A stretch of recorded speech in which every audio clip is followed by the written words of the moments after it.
Bien le bonjour à toutes, bien le bonjour à tous, c'est Alex, j'espère que vous allez bien et je vous souhaite la bienvenue aujourd'hui dans cette vidéo dans laquelle je vais vous parler de la Corsair sabre laser RGB. Alors c'est son nom ou alors on peut la trouver sous le nom sabre RGB laser, ça fait un petit peu moins Star Wars. C'est une souris de chez Corsair qui est sortie il y a à peu près un an, donc fin 2014, de la gamme, de l'ancienne gamme d'ailleurs qui n'a pas fait long feu finalement, Corsair Gaming, puisqu'ils ont renommé tous leurs produits en Corsair il n'y a pas longtemps. Ils ont changé de logo au passage parce que c'est vrai que le logo un petit peu tribal, c'était pas un truc qui faisait l'unanimité.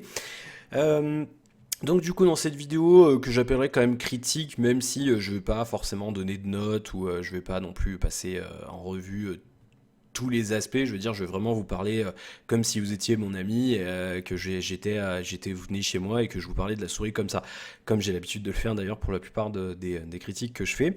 Donc je vais vous parler de la souris, je vais vous dire un petit peu si c'est un bon produit ou pas. Je ne reviendrai pas sur la surcouche, On n'est pas sur un téléphone, sur la couche logicielle.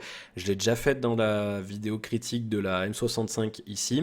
Donc du coup, si vous voulez un aperçu du logiciel Corsair, n'hésitez pas à aller regarder la vidéo de critique de ce produit-là, sur lequel donc j'ai déjà fait mon retour sur le logiciel Corsair, qui est, en dépit d'être très compliqué, très complet. Et du coup, c'est pas un logiciel dérangeant, il faut juste prendre une demi-heure de son temps pour vraiment le maîtriser, et après vous pourrez vraiment faire ce que vous voulez avec votre souris. Du coup, j'ai ressorti, vous le voyez, la M65 ici. Je reviendrai d'ailleurs sur son petit problème hardware rapidement, dans quelques instants. Je l'ai ressorti pour comparer, hein, tout simplement. Et la Rocketcon XTD qui a fait son temps, hein. On voit que comme la peinture commence à partir. Le cap d'ailleurs là-haut est en train de lâcher aussi. Donc c'est vrai qu'elle a fait son temps celle-ci. Et du coup, je l'ai ressorti parce que ça reste une souris qui est au catalogue de Rockate, ça reste une souris haut de gamme qui peut se comparer en termes de prix à ces produits-là. On n'est pas non plus sur des produits à plus de 100 euros. Donc du coup, voilà, ça aurait été intéressant d'avoir une souris Razer de prix équivalent, mais malheureusement j'en ai pas encore. Donc pourquoi pas pour la prochaine critique, ça serait intéressant. Du coup, on va parler un petit peu donc de cette Corsair sabre laser RGB, dont la particularité, je vous le rappelle, est de peser environ 100 grammes, à grosso modo quelques grammes près, contrairement à la M65 qui elle est beaucoup plus lourde, d'autant qu'en plus on peut mettre des poids dessous, je vous le rappelle. Donc c'est vrai que c'est pas du tout des souris qui visent le même type de personnes, hein, mais moi comme j'ai pu tester les deux, je vais vous donner un petit peu mon avis et ça vous permettra de vous faire votre idée par rapport à votre usage et à au type de jeu auquel vous jouez, parce que faut pas se mentir, quand on achète une souris comme ça, c'est quand même avant tout pour jouer plutôt que pour travailler. Sinon on a mieux fait d'acheter une souris un petit peu moins chère, ou en tout cas avec moins de features axées sur le gaming. Du coup, c'est une souris plutôt pas mal, hein, en gros, voilà, c'est une souris qui vaut bien son argent. Elle est proposée entre 50 et 65 euros sur les différentes boutiques. Le prix a baissé un petit peu maintenant. On l'a trouvée à 70 euros au lancement, je crois. Et maintenant, voilà, elle est entre, si vous êtes chanceux, vous la trouverez entre même peut-être un petit peu moins, très légèrement moins de 50 euros. Et elle vaut bien ce prix-là. Elle vaut bien ce prix-là dans le sens où c'est une souris qui est vachement robuste, qui est vraiment intéressante. Elle a une bonne prise en main. Elle est beaucoup plus agréable à utiliser d'ailleurs pour moi en tout cas que la M65. La M65 avait tendance, vous voyez, j'avais tendance à pas savoir où mettre mes doigts, et le fait de pas avoir de, euh, de pas avoir de couverture plastique ici, ça avait son côté sympa en termes de design. Maintenant, c'est vrai qu'à l'usage, je me suis rendu compte, après avoir justement utilisé la sabre laser, que c'était moins confortable d'avoir juste un petit repose-paume ici que d'avoir justement la place de mettre toute sa main ici. Donc c'est quand même des souris, il faut le signaler, qui sont axées pour du claw grip plutôt que du palm grip comme par exemple la Konix TD. Alors du coup, je vous allez me dire, oui, tu compares des trucs qui n'ont rien à voir. Je compare ce que j'ai sous la main, m'en voulez pas. Et puis c'est surtout comparer des produits en termes de rapport qualité de fabrication et par rapport au prix, puisque c'est des produits à tarif équivalent. La Rocket, c'est plus une palm grip, vous le voyez, et donc ces deux-là, c'est plus du claw grip. On peut faire sensiblement du palm grip, mais ça sera pas confortable dans le sens où je vous le dis, moi j'avais vraiment, et j'avais mal au doigt au début que je l'utilisais, celle-ci, j'avais vraiment un inconfort avec mon auriculaire que je savais vraiment pas où placer. En fait, on sait pas où le mettre, il n'y a pas d'emplacement. Tandis que sur celle-ci, on a plus, vous voyez, on a ce petit rebord ici, on a ce petit rebord là sur lequel on va pouvoir venir reposer son auriculaire, et du coup, la prise en main est vachement plus agréable sur la Sabre que sur la M65. Euh, Par rapport à ça, déjà. Ça reste une souris quand même plutôt axée pour le claw grip dans le sens où elle est pas aussi grosse qu'une Konix TD, hein, elle est beaucoup moins élevée, elle est beaucoup moins haute. Hein, on va le voir ici. Elle est moins haute, elle est quand même moins haute. Maintenant, elle est moins imposante aussi. Elle est quand même elle est moins longue. Voilà, on le voit un petit peu. Et la disposition est telle que on peut faire du palm grip. Hein, moi, j'ai tendance à le faire, mais on n'est pas non plus vraiment à l'aise. Après, moi, je suis de genre de personnes qui font un temps du palm grip, un temps du claw grip, ça dépend. Il y a des fois dans les jeux, je suis comme ça, d'autres fois, je suis comme ça. C'est vraiment, voilà, j'ai pas un style de prise en main fixe, mais dans l'ensemble, c'est une souris vachement agréable à l'usage. C'est une souris qui est super inconfortable et sur laquelle on n'a vraiment pas de souci à passer des nombreuses heures. Moi, je veux dire, je suis toute la journée sur l'ordinateur, elle me sert toute la journée et j'ai aucun problème à ce niveau-là. C'est vraiment une souris super confortable. Je vais me décaler très légèrement, ça sera beaucoup plus simple pour prendre en main les souris. Et donc voilà, c'est vrai que c'est une souris qui est très très très confortable et qui se tient bien en main et qui se fait vite oublier. Je veux dire, on n'a pas d'inconfort particulier. Les boutons tombent bien sous la main, la roulette a une bonne prise, un bon feeling. Le plastique est super agréable. Elle est pas si extraordinaire que ça. Ça reste une roulette tout à fait traditionnelle, mais elle a ce petit. Je vais essayer de vous le montrer en gros plan, bien sûr, j'ai cliqué ailleurs, du coup, je peux plus faire ma mise au point. Voilà, je vais vous le montrer en gros plan. Là, ce petit crantage un petit peu sur le caoutchouc qui fait elle tombe vachement bien sous le pouce, elle est vachement agréable à utiliser. Alors, la balance des blancs est dégueulasse, hein, vous m'en voudrez pas. La couleur est censée être jaune sur sur la roulette. Elle est jaune et elle ressort orange-rose.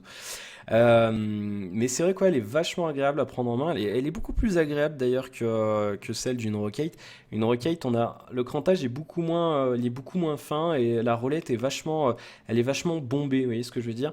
Là, chez Corsair, la roulette est quand même moins bombée. Euh, le, alors je sais jamais si c'est concave ou convexe, je sais plus, vous pourrez me dire si vous le savez, mais c'est vrai il y a une mouche qui se promène.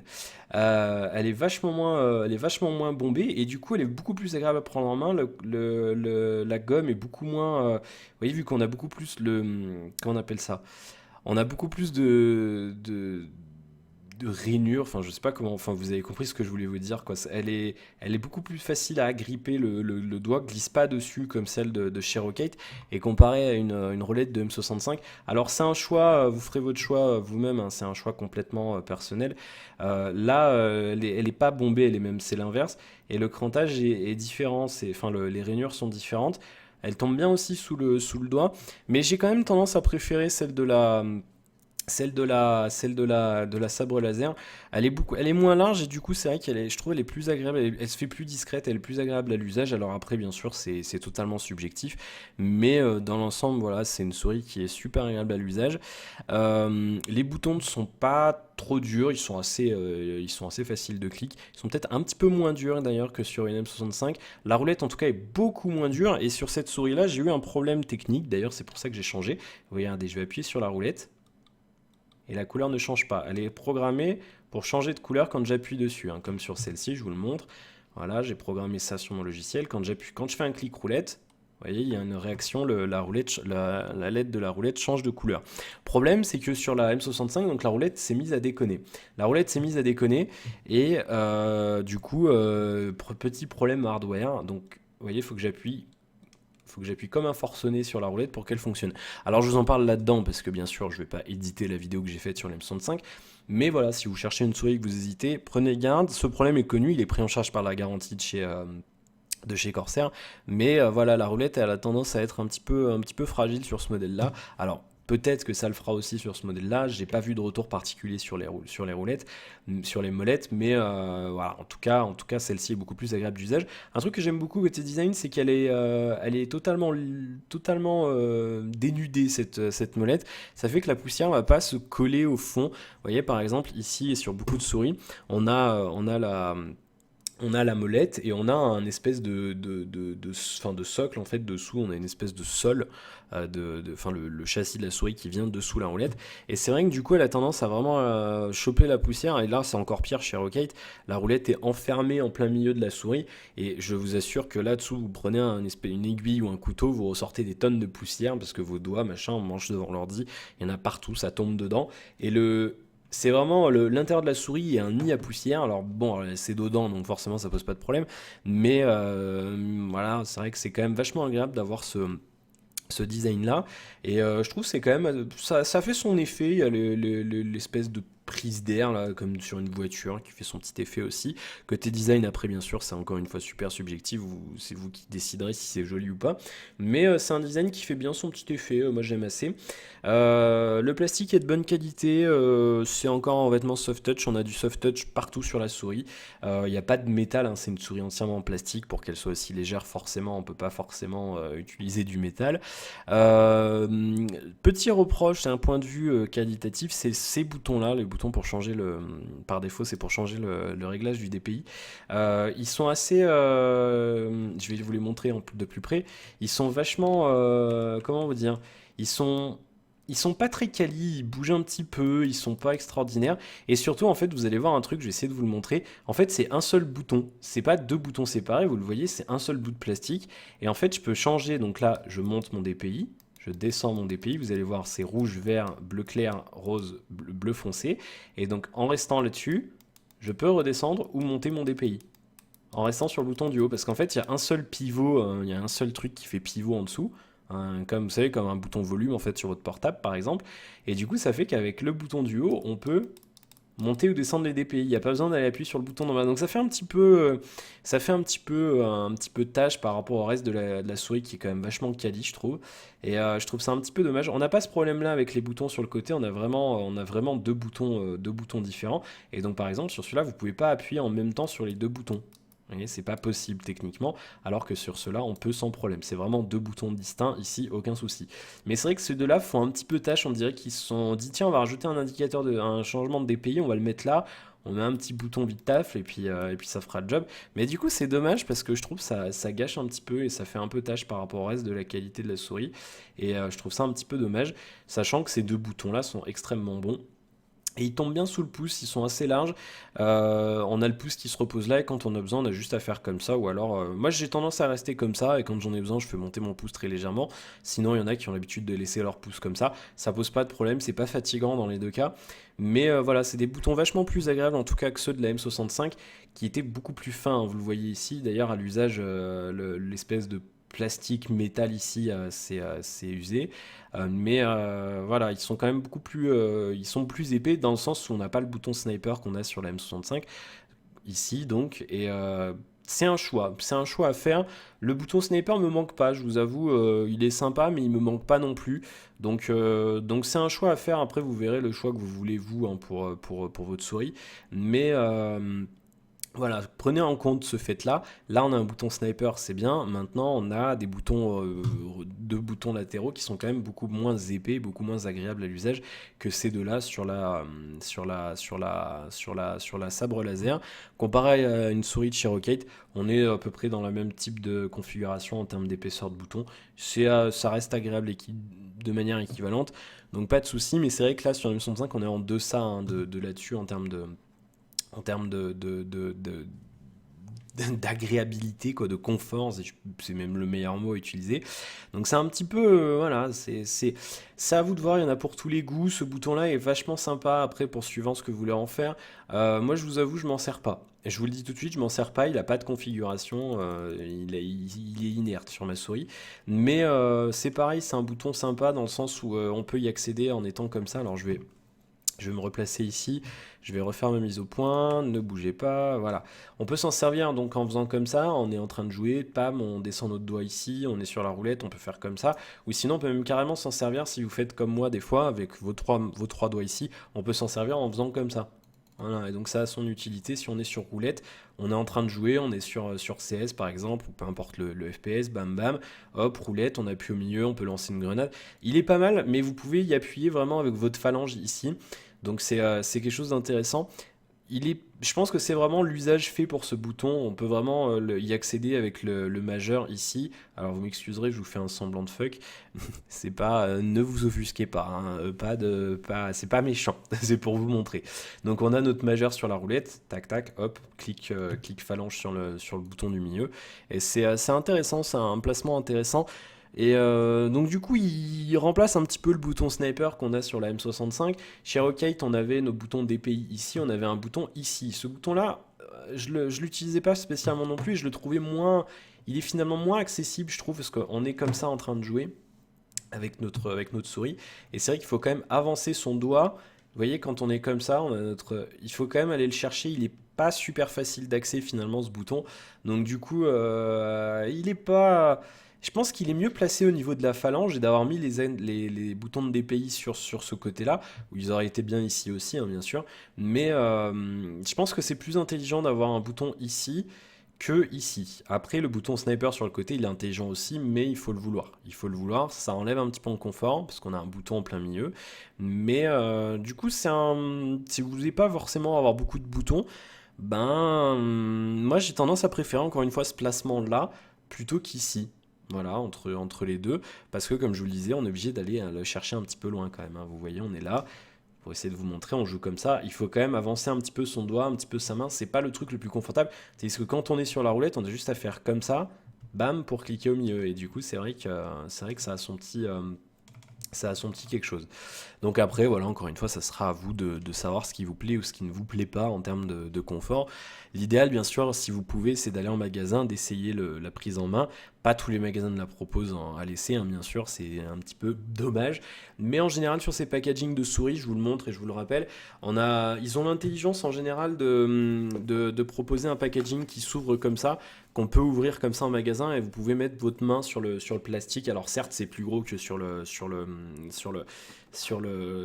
la vraie souris, quoi, parce qu'il y a l'épaisseur du plastique, mais ça permet quand même de tester et de voir un petit peu si c'est quelque chose qui vous plaît ou pas. Donc n'hésitez pas, hein, si vous êtes indécis, même si vous voulez l'acheter en ligne, n'hésitez pas à aller en magasin. Côté Fnac et compagnie ou dans les boutiques LDLC et compagnie, en général ils en ont quelques-unes en stock, et donc vous pouvez, je pense, demander à ce qu'on puisse vous passer la boîte pour que vous puissiez tester sans ouvrir la boîte. Donc ça, c'est pas mal que les fabricants le fassent. En termes d'utilisation, personnellement, moi je m'en sers pour bosser, bien sûr, et je m'en sers aussi pour jouer. J'ai un usage assez mixte en termes de jeu, je fais du RPG, du FPS et compagnie. Je suis pas fan forcément d'avoir 56 000 boutons sur la souris, d'autant que j'ai déjà des touches macro sur mon clavier. Donc après, si vous cherchez une souris avec plein de boutons, il va falloir vous orienter sur d'autres vidéos YouTube pour avoir des avis, puisque je pourrais pas vous en donner. Mais en tout cas, moi qui suis fan de souris, voilà, assez simple, dans un esprit gaming, ils sont forcément tapés sur du design too much comme on peut avoir sur certains produits. Ça le fait bien et à l'usage c'est vraiment agréable, c'est une souris qui est vraiment agréable, que j'aime beaucoup utiliser, finalement mieux que la M65, comme je vous le disais, je la trouve plus confortable que la M65.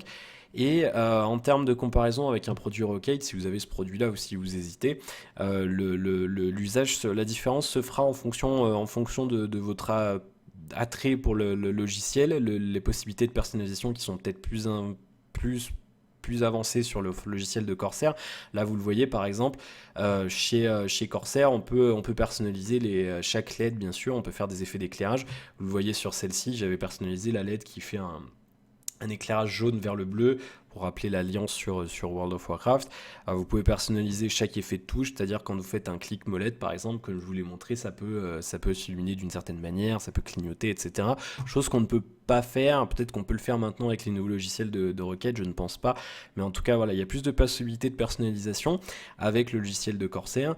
Et après, il faudra aussi voir par rapport à votre prise en main, c'est-à-dire que si vous êtes plutôt palm grip, si vous êtes vraiment palm grip à 100%, j'aurais quand même tendance à vous recommander la Rockate si vous choisissez, si vous hésitez entre ces deux produits-là, parce qu'elle est quand même plus grosse, elle est plus confortable pour un palm grip. Pour un claw grip, j'aurais tendance à vous conseiller plutôt un des deux produits de chez Corsair. Corsair n'a pas vraiment de souris axée palm grip, ils n'ont pas de souris imposante. C'était un des avantages de cette Kone XTD, c'était vraiment elle est imposante, elle est vraiment grosse. Et du coup, c'est vrai qu'on a quand même la place de poser ses grosses mains. Moi, j'ai des mains quand même assez grosses.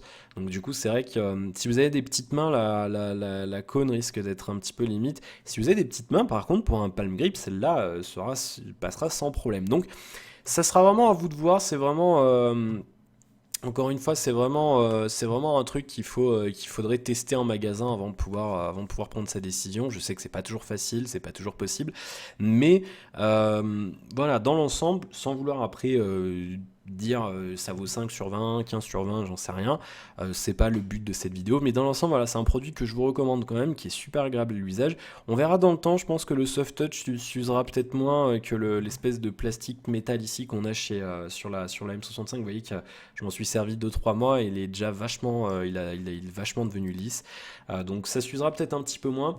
Après, la qualité du revêtement soft touch, je peux pas le savoir. Il m'a fallu quand même presque 3 ans, non, 2 ans et demi chez Rockate pour qu'il commence à y avoir un espèce de petit trou ici, voilà, vous le voyez, dans le revêtement soft touch. Maintenant, voilà, ça je peux pas le dire maintenant, il faut vraiment s'en servir pendant très très longtemps pour que ça commence à s'abîmer. Mais en tout cas, voilà, c'est un produit qui est vachement bien fini, ça ne craque pas, il n'y a pas de problème là-dessus. La Rockate, à comparer, elle a tendance, elle avait tendance à craquer un petit peu. C'est peut-être un peu moins bien fini chez Rockate.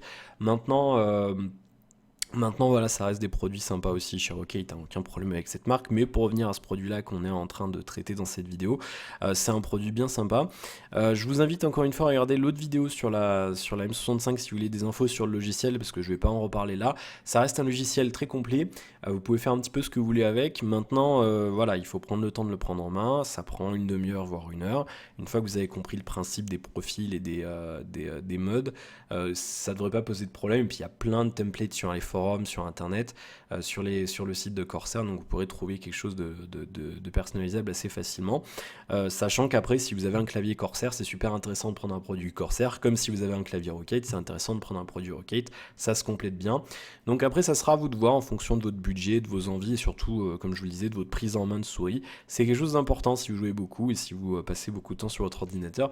Ne choisissez pas la légère, faites vraiment gaffe à comment vous allez tenir votre souris et essayez de vous faire essayez de tester en magasin avant d'acheter si vous pouvez. Je sais que c'est difficile, mais l'idéal c'est quand même de tester en magasin. Un reproche, le seul, je pense, reproche que je pourrais faire à cette souris, c'est encore une fois, je vais vous le montrer ici, c'est encore une fois son câble. Le câble est, bon, il est pas centré, ça c'est une chose, on n'aime pas, moi ça me pose pas de problème. Mais encore une fois, Corsair a eu la mauvaise idée, je trouve, de mettre le câble trop bas sur la souris. Vous voyez chez Rockate, il est élevé, il y a 3, on va dire 3 mm, 4 mm même un peu plus pour le câble. Là chez Corsair, le câble il est vraiment, je vais essayer de vous le montrer sur la partie blanche là-haut, il est vraiment en fait trop près du bas de la souris, il est trop près du bureau, de la table, ce qui fait qu'en fait il a tendance, je vous l'avais dit d'ailleurs il me semble sur la vidéo de la M65, c'était pareil d'ailleurs sur la M65, vous le voyez ici, le câble est trop proche du bureau, il est vraiment trop bas. Du coup, ça fait que, voilà, ça a tendance, alors ça frotte sur l'écran, sur mon écran, voilà, vous l'entendez peut-être. Ça a tendance à frotter en fait votre tapis de souris. Vous verrez que moi là le mien il est en train de partir en live. Regardez, je sais pas si on le voit bien. Il est en train de se détériorer ici et surtout ça détériore le câble, le tressage du câble. Il morfle un petit peu. Alors je sais pas si on le verra bien. Je sais pas si vous le verrez bien. Vous voyez, alors je sais pas si on le voit vraiment bien la caméra, mais en tout cas le tressage a déjà un petit peu, ça fait aller peut-être 1 mois que je l'ai maintenant, mais le tressage on le voit plus sur celui-là. Le tressage est déjà abîmé. Là on le voit bien, voilà, on le voit bien. Le tressage s'abîme parce qu'en fait ça frotte sur votre tapis de souris. Alors si vous avez un tapis en métal peut-être plus plat que le mien, ça fera peut-être pas cet effet-là. Moi c'est un tapis, il coûte 10 € ce tapis, hein. C'est un tapis Ozone, c'est pas un tapis haut de gamme, mais Mais en tout cas, ouais, prenez garde à ça. Si vous avez un tapis en tissu, enfin, je sais pas ce que c'est comme matière, un tapis comme ça, comme le mien, euh, prenez en compte cette info-là. Si vous avez un tapis en métal avec, ou alors comme ça, mais avec des bordures, enfin, un truc un peu plus premium que le mien, il ne devrait pas y avoir de problème. Mais en tout cas, voilà. Là, ça c'est pas à cause du tapis, hein, je vous rassure tout de suite. Ce qui s'est passé là, c'est l'usure, tout simplement. Mais c'est pas agréable, des fois, vous voyez, je suis obligé de faire comme ça pour que le câble se remonte. Ça fait moche, mais au moins ça frotte pas. Mais c'est vrai que je vous assure, quand on joue à un FPS ou je ne sais quel jeu, ou peu importe le jeu de toute façon, quand on le sent sans parler du bruit, ça émet une espèce de vibration sur la souris et ça frotte et ça empêche de faire des mouvements fluides et du coup la souris glisse moins. Donc à force, moi je me retrouve à faire comme ça et du coup j'ai peur qu'au bout d'un moment ça casse le câble et on peut pas ça c'est un espèce de morceau de caoutchouc et j'aurais bien aimé que Corsair le mette plus haut quoi. Je veux dire, je vois pas ce qu'ils ont comme idée de mettre le câble aussi proche du bureau quoi. Ça sert à rien. Je veux dire, Rocket ils l'ont mis plus haut et il y a aucun problème là-dessus. Vous voyez, ça pose pas de problème. Et du coup, ça a ce petit effet inconfortable de frotter le tapis. Donc voilà, c'est un petit reproche que je pourrais faire. Aux produits, ces deux produits Corsair. Voilà, je pensais que ça allait être différent avec celui-là, malheureusement c'est pareil, donc bon c'est dommage, mais voilà. Après c'est le seul point noir qu'on pourrait faire au niveau du design, donc j'ai pas de mauvaises choses à dire sur ce produit, globalement c'est un bon produit que je vous recommande. Après encore une fois, je vous le dis, c'est subjectif, ça reste une critique, je vous donne mon avis, ça reste subjectif, c'est-à-dire que c'est vraiment par rapport à mon usage, il faudra comparer avec votre usage et vous prendre une décision par rapport à vos envies, vos usages, à vos envies de disposition de boutons, à votre prise en main de souris et par rapport à comment vous jouez et par rapport à vos habitudes et par rapport aussi à votre budget. Ces souris-là sont, comme je vous le disais, disponibles entre 50 et 70 euros. La Konix TD est encore un petit peu plus chère, elle se trouve à 70-80 euros. Maintenant, voilà, je pense quand même que les produits Rocket pourraient être un petit peu moins chers. Ça fait moins bien fini quand même chez Rocket. Vous voyez, on a système de poids ici, mais ça reste du plastique. Le cache est en plastique. Les poids, bon, sont en métal, mais l'ensemble fait un petit peu plus cheap que chez Corsair. Du coup, c'est vrai que Corsair, le placement tarifaire est vachement intéressant. Il n'y a pas de, voilà, on n'en demande pas plus, quoi. C'est bien fini, ça fonctionne bien, et c'est pas très cher pour ce que c'est, donc ça reste des produits intéressants. Globalement, vous l'aurez compris, parce que je me rabâche, je suis satisfait de ce produit-là, je vous le recommande avec grand plaisir. Et donc n'hésitez pas, hein, si vous avez des questions par rapport à ce produit-là, j'y répondrai avec grand plaisir également. Vous me laissez un petit commentaire. Et puis, bah, si vous avez la même souris, n'hésitez pas à laisser votre avis, bien entendu, en commentaire. Si la vidéo vous a plu, si ça vous a aidé dans votre choix, n'hésitez pas à liker la vidéo et n'hésitez pas à vous abonner si vous voulez consulter mes autres contenus plus tard. Et puis moi, ça me fait un petit coup de soutien, donc n'hésitez pas. N'hésitez pas également non plus à visiter ma page Tipeee. Voilà, elle s'affiche en bas de votre écran, juste là. Voilà, il y a le Tipeee. Et après, bah, vous allez dans la description de la vidéo, il y a tout. Il y a tous les liens, il y a tout ce qu'il faut. Voilà, je vous souhaite plein de bonnes choses. Merci d'avoir suivi cette vidéo. J'espère que vous trouverez la souris qui vous convient, en tout cas. N'hésitez pas d'ailleurs à venir à me dire ce que vous avez choisi, pourquoi, si vous la préférez à une Corsair.